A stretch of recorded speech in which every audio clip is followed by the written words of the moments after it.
Hello friends, આજે હું તમારી સાથે શેર કરીશ ખોડાને જળમૂળથી દૂર કરવા માટેનું હર્બલ શેમ્પૂ. શિયાળામાં ખોડો બધા લોકોના માથામાં થતો જ હોય છે, તો આજે આપણે ઘરે જ તેના માટે હર્બલ શેમ્પૂ બનાવીને તૈયાર કરશું.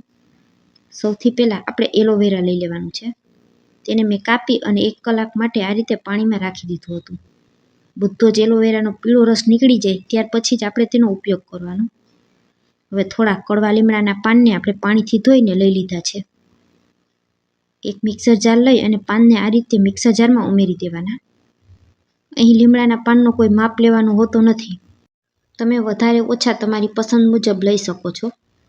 ત્યાર પછી ફ્રેશ એલોવેરા લેવાનું. એલોવેરાને પણ મેં પાણીથી ધોઈને સાફ કરી લીધું છે.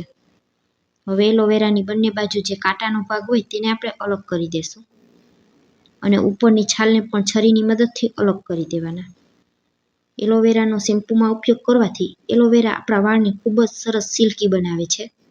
તો તમારા વાળ ડ્રાય હોય તો આ રીતે હર્બલ શેમ્પૂ બનાવીને ઉપયોગ કરશો તો 2 જ વખતમાં તમારા વાળ ખૂબ જ સિલ્કી થઈ જશે. બધા જ એલોવેરામાંથી આ રીતે આપણે પલ્પ કાઢી લેવાનું છે. એલોવેરા જો આ રીતનું નાનું હોય તો તેની છાલ ઉતારવાની જરૂર પડતી નથી. છરીની મદદથી તેના નાના ટુકડા કરી અને મિક્સર જારમાં તેને ઉમેરી દેવાનું. જાડું અને મોટું એલોવેરા હોય તો જ તેની છાલ ઉતારવાની જરૂર પડે છે. હવે મિક્સર જારનું ઢાંકણ ઢાંકી અને તેને એકદમ સરસ સ્મૂથ પીસી લેશું. એલોવેરાના રસથી જ આ રીતની આપણી પેસ્ટ તૈયાર થઈ જશે. જો તમને એવું લાગે કે લીમડો બરોબર નથી પીસાણો તો 2-3 ચમચી જેટલું પાણી ઉમેરી દેવાનું અને પછી તેને પીસી લેવાનું. હવે તૈયાર કરેલી પેસ્ટને આપણે કોટનના કપડામાં કાઢી અને તેને નીચવી અને રસ તૈયાર કરી લેશું. આ રીતે આપણે કોટનના કપડાથી જ તેને ગાળવાનું છે. લીમડાની અંદર એન્ટીબેક્ટેરિયલ, એન્ટીફંગલ્સ અને એન્ટીવાયરલ જેવી પ્રોપર્ટીઝ હોય છે, જે વાળની કોઈ પણ સમસ્યાને જળમૂળથી દૂર કરે છે. લીમડાના રસથી આપણે શેમ્પૂ બનાવશું એ શેમ્પૂ વાળના ખોડાને તો દૂર કરશે જ, સાથે સાથે આપણા વાળને ખરતા પણ અટકાવે છે. પ્યોર લીમડા અને એલોવેરાનું જ્યુસ આપણું તૈયાર થઈ ગયું છે. આ જ્યુસ ખૂબ જ હેલ્ધી છે. વાળ હોય, સ્કિન હોય કે પછી આપણે પીવા માટે બનાવતા હોઈએ. આના આગલા બધા વિડીયોમાં મેં તમને એલોવેરા અને લીમડાના જ્યુસના ફાયદા કીધેલા છે. હવે આપણે 1 લીંબુ લઈ લેવાનું છે. એલોવેરા અને લીમડાના જ્યુસની સાથે જ 1 લીંબુનો રસ નીચવી દેશું. લીંબુ છે તે આપણા ખોડાને દૂર કરવામાં મદદ કરે છે, પરંતુ લીંબુને ક્યારેય સીધું વાળ પર ન ઘસવું જોઈએ. ઘણા લોકો ખોડો દૂર કરવા માટે વાળ ઉપર સીધું લીંબુને ઘસતા હોય છે. તેના લીધે આપણા વાળ સફેદ થઈ જાય છે. તો જ્યારે પણ તમે લીંબુનો ઉપયોગ વાળ માટે કરતા હોય તો કોઈને કોઈ વસ્તુમાં મિક્સ કરી અને પછી જ ઉમેરવાનો. હવે બધી વસ્તુ એકદમ સારી રીતના મિક્સ થઈ ગઈ છે. ત્યાર પછી આપણે વિટામિન ઈની કેપ્સ્યુલ ઉમેરશું. વિટામિન ઈની કેપ્સ્યુલ ઉમેરવાથી આપણા વાળમાં ખૂબ જ સરસ ચમક આવે છે. આ કેપ્સ્યુલ તમને કોઈ પણ મેડિકલ સ્ટોરમાંથી સહેલાઈથી મળી જાય છે. 2 થી 3 રૂપિયામાં 1 કેપ્સ્યુલ આવે છે. બંને કેપ્સ્યુલને તોડી અને આ રીતે આપણે સાથે ઉમેરી દેશું અને ચમચાથી તેને પણ મિક્સ કરી દેશું. હવે શેમ્પૂને એકદમ સરસ માર્કેટ જેવું બનાવવા અને 6 મહિના સુધી શેમ્પૂ ફ્રીજ વગર પણ બગડે નહીં એ રીતનું તૈયાર કરવા માટે અહીં હું શેમ્પૂ બેઝનો ઉપયોગ કરું છું. જે રીતે આપણે સોપ બેઝ લેતા હોય એ જ રીતે શેમ્પૂ બનાવવા માટે શેમ્પૂ બેઝ આવે છે, જે એકદમ કેમિકલ ફ્રી હોય છે.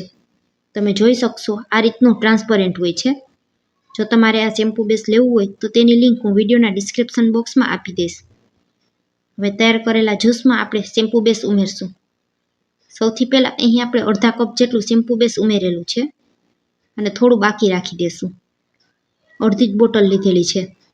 આની પહેલાં જ્યારે મેં આમળા રીઠા સિકાકાઈનું શેમ્પૂ બનાવેલું હતું ત્યારે અડધું શેમ્પૂ બેઝ ઉમેરેલું હતું અને અડધું બાકી રાખેલું છે. 1 શેમ્પૂ બેઝની બોટલ ઘણા બધા મહિના સુધી ચાલે છે.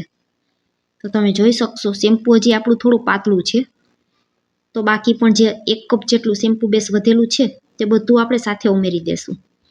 ઘણા લોકોને થશે કે શેમ્પૂ બેઝ ઉમેરેલું છે તો આ શેમ્પૂ કેમિકલવાળું થઈ ગયું, પરંતુ એવું હોતું નથી. આ એકદમ ઓર્ગેનિક શેમ્પૂ બેઝ આવે છે. જે માર્કેટમાંથી આપણે શેમ્પૂ લાવી અને યુઝ કરીએ છીએ તેમાં અનેક જાતના કેમિકલ ઉમેરવામાં આવે છે. તેના કરતાં 10 ગણું વધારે આ હોમમેડ શેમ્પૂ બનીને તૈયાર થાય છે. આ શેમ્પૂ બનાવવામાં આપણે પ્યોર લીમડા અને એલોવેરાના રસનો ઉપયોગ કરેલો છે. માર્કેટમાંથી આપણે હજારો રૂપિયા ખર્ચીને લાવીએ તો પણ એ શેમ્પૂ આ રીતે પ્યોર લીમડા અને એલોવેરાના રસથી બનેલા હોતા નથી. તેમાં માત્ર કેમિકલ, ફ્રેગ્રન્સ અને કલરનો જ ઉપયોગ કરવામાં આવે છે. તમે જોઈ શકશો એકદમ સરસ ઘાટું અને માર્કેટ જેવું દેખાય તેવું આપણું શેમ્પૂ તૈયાર થઈ ગયું છે. આ શેમ્પૂથી માત્ર 2 વખત જ માથું ધોવાથી તમારો ખોડો છે તે જડમૂળથી દૂર થઈ જશે અને રેગ્યુલર તમે તેનો દરરોજ માટે ઉપયોગ ચાલુ રાખશો તો ક્યારેય પણ ફરી ખોડો થશે પણ નહીં. આ રીતે પાણીની અંદર થોડું શેમ્પૂ ઉમેરી અને માથું ધોતી સમયે તેનો ઉપયોગ કરવાનો. અડધું શેમ્પૂ લેવાનું અને અડધું પાણી લેવાનું અને હાથેથી આ રીતે તેને હલાવી અને મિક્સ કરી દેવાનું. તો તમે જોઈ શકશો શેમ્પૂમાં એકદમ સરસ ઝાગ બને છે. આ ઝાગ આપણા શેમ્પૂ બેઝના લીધે જ બને છે. તમારે જો આ રીતનું શેમ્પૂ બેઝ ન ખરીદવું હોય તો તૈયાર કરેલા શેમ્પૂને તમે જે પણ શેમ્પૂ યુઝ કરતા હોય તેની સાથે મિક્સ કરીને પણ ઉપયોગ કરી શકો છો. અથવા વાટકીમાં આ રીતે 2 ચમચી જેટલું શેમ્પૂ લઈ લેવાનું અને 1 દિવસ અગાઉ તેમાં 2 થી 3 અરીઠાને પલાળી દેવાના અને ત્યાર પછી માથું ધોશો તો પણ તમારો ખોડો દૂર થઈ જશે. તમે જોઈ શકશો એકદમ સરસ ઝાગદાર શેમ્પૂ તૈયાર થયું છે.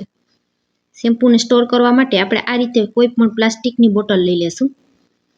મેં અહીં શેમ્પૂની જે બોટલ હોય તે જ લીધેલી છે. આ રીતની ગળણીની મદદથી આપણે તેને ગાળી લેશું. આ રીતે ગળણીથી શેમ્પૂ ભરવાથી ખૂબ જ સહેલાઈથી આપણું શેમ્પૂ છે તે બોટલમાં ભરાઈ જશે. તો ફ્રેન્ડ્સ, તમને આજની આ શેમ્પૂની રેસિપી કેવી લાગી તે કોમેન્ટમાં જરૂરથી જણાવજો. અને વિડીયો અહીં સુધી જોયા પછી તમને જરા પણ પસંદ આવ્યો હોય તો વિડીયોને એક લાઇક કરજો, વધુમાં વધુ લોકો સુધી શેર કરજો અને મારા વિડીયો તમને જોવા ગમતા હોય તો મને સપોર્ટ કરવા બદલ મારી ચેનલને સબસ્ક્રાઈબ કરજો. આ 100% અસરકારક શેમ્પૂ છે, તો એકવાર તમે પણ મારી આ રેસિપીને ચોક્કસથી ટ્રાય કરજો. ત્યાર પછી આપણે કન્ડિશનર બનાવશું. કાલે કોઈ મારા વ્યુઅર્સની કમેન્ટ આવેલી હતી કે કન્ડિશનર બનાવતા શીખાડો. તેના માટે આપણે 1 ચમચી એલોવેરા જેલ લઈ લેશું અને 2 ચમચી જેટલું કોકોનટ ઓઇલ ઉમેરશું. ખૂબ જ સરળતાથી તમે હોમમેડ કન્ડિશનર બનાવીને તૈયાર કરી શકો છો. ત્યાર પછી તેમાં 2 વિટામિન ઈની કેપ્સ્યુલ ઉમેરશું અને બધી જ વસ્તુને આ રીતે મિક્સ કરી લેશું. એકદમ સરસ ફેટતું રહેવાનું છે.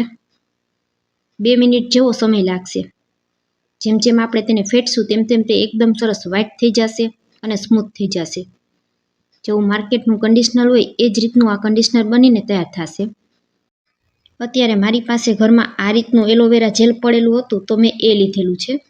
તમારી પાસે ટ્રાન્સપરન્ટ હોય તો એ લેવાનું. કોઈ પણ એલોવેરા જેલ ચાલે.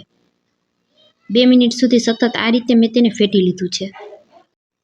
2 મિનિટ પછી આ રીતે આપણું કન્ડિશનર છે તે એકદમ સરસ ક્રીમ જેવું તૈયાર થઈ જશે. તો તમે જોઈ શકશો જેવું માર્કેટનું કન્ડિશનર હોય તેવું જ આપણું કન્ડિશનર તૈયાર થયું છે. માથું ધોતાની પહેલાં 30 મિનિટ અગાઉ આ કન્ડિશનરને આપણે લગાવીને રાખી દેવાનું છે અને ત્યાર પછી તમે માથું ધોશો તો રિઝલ્ટ જોઈને ચોંકી જશો. એકવાર આ રીતે ઘરે કન્ડિશનર બનાવી લીધું તો માર્કેટનું મોંઘું ક્યારેય નહીં લાવો. હવે જો તમારા વાળ ખૂબ જ ડ્રાય હોય તો તમારે તેના માટે તેમાં 2 ટીપા જેટલું મધ ઉમેરવાનું છે.